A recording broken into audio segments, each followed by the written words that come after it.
Painting the Southwest by Ladislau Gutierrez.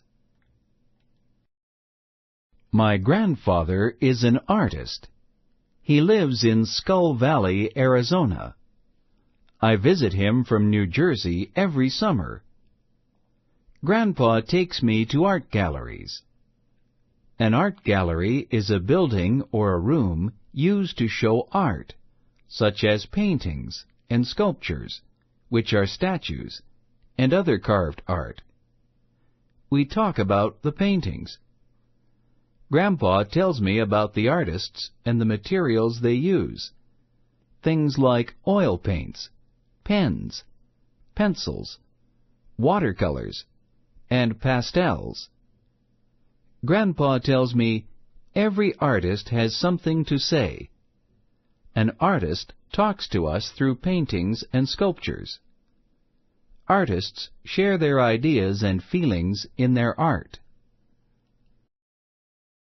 I want to be an artist when I grow up. Today, we are looking at watercolors by Norton Williams. Mr. Williams lived in California and the Southwest in the 1900s. For many years, he was a painter for the United States Navy. When Mr. Williams grew older, he moved to Arizona. He saw cowboys and Native Americans. He saw small pueblos and ranches. He spent time in the desert. He used watercolors and pastels to paint the people and places of the American Southwest. Mr. Williams tells stories in his art, I say. Yes, says Grandpa. He uses watercolors to tell us about life in the Southwest long ago. He tells stories about Native Americans and cowboys, hogans and pueblos, about burros and horses, about pioneers and ranchers. I look closely at a painting, and I feel confused. That looks like snow on the ground. I thought the Southwest was all desert. Grandpa laughs. It can snow in the desert. A desert is just a place with very little rain. It isn't all sand and cactus. Up in the mountains, there is high desert. You can have tall pine trees in the high desert. You can even have snow up there. There must be trees nearby. These people are gathering wood for fires. The next painting also confuses me. I ask Grandpa, "What's that behind the woman? It looks like a city." Some native people lived in cities. Some didn't, says Grandpa. There were cities all over the Southwest. Some of the old cities were big. Most of them were small pueblos. Some were built on the tops of cliffs or into mountainsides. Next, we look at a watercolor of an old town. The people in it look Hispanic, like people in my family. The next folks to come to the Southwest were Hispanic, says Grandpa. The Southwest used to be part of Mexico. Now California, Arizona, New Mexico, Texas, and other states are part of the United States. We Mexican Americans still live here. Grandpa and I like this painting a lot. Grandpa explains, the Mexican people built villages or towns too. Some people lived in town. Others rode into the towns on horses or in wagons. They didn't go to town very often. In those days, people made almost everything they needed at home.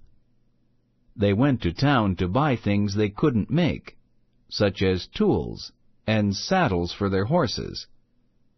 Some people went to church and to the bank in town too. I look closely at the painting. The woman probably bought her bucket in town, I tell Grandpa.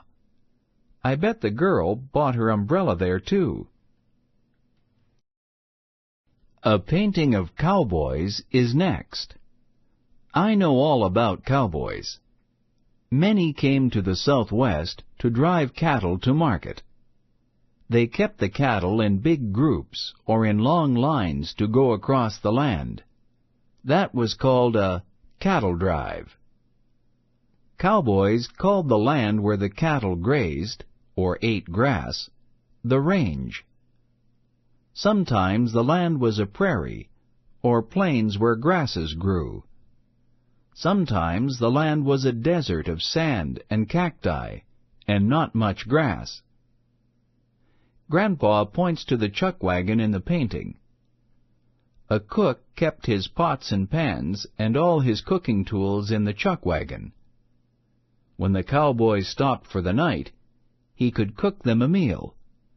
He could cook anywhere. Cowboys were out on the range a lot. They didn't see many people until they got their cattle to market. I look at another painting. Those cowboys are in the middle of nowhere, I say to Grandpa. Yes, says Grandpa. I think cowboys like to have a lot of land around them. Even now, parts of the Southwest don't have very many people, compared to the Northeast. Grandpa lives far from other people, too. I think many of the people of the Southwest still like having lots of land around them. I think about the watercolors as we drive home. The truck shakes as we drive across a dry riverbed. I say, things were softer long ago, weren't they, Grandpa? Grandpa looks at me with interest.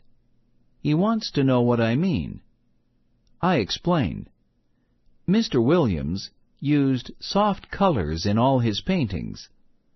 I think he wanted us to know that times were soft, too. They were gentle. Grandpa smiles. The people worked hard in those days, just as we do today. Life was hard back then. But I know what you mean. Life was full of chores, but life was not fast. People spent more time at home and in nature. That's why Mr. Williams didn't use many bright or very dark colors, I decide.